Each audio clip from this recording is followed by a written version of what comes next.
गोटे स्त्री निज स्वामी पाई सर्वस्व त्याग करि थाए।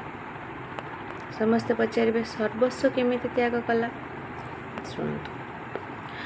निज परिचय भूलिला, जन्म पाखरु विवाह पर्यंत जो मानक सहित से उठिला बसिला खेलिला समय बितेला से मानकु भूलिला। तापरे भी स्त्रीटीर निजर थिबा शौक खाइबा पीबा बुलिबा खेलिबा एपरिक जाबतीय जिनस सबु किछि से स्वामी पाई परित्याग कला।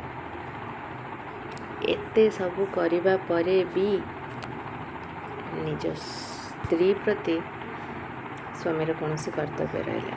निज स्त्री अपेक्षा अन्य मानंक पाई ता मनरे अधिक जगह रहिला।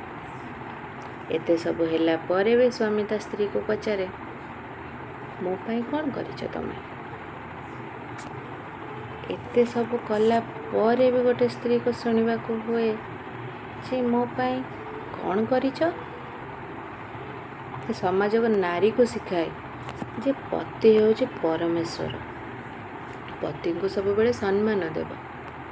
किंतु पुरुष को कौन सिखाउछि? नारी पादर धूली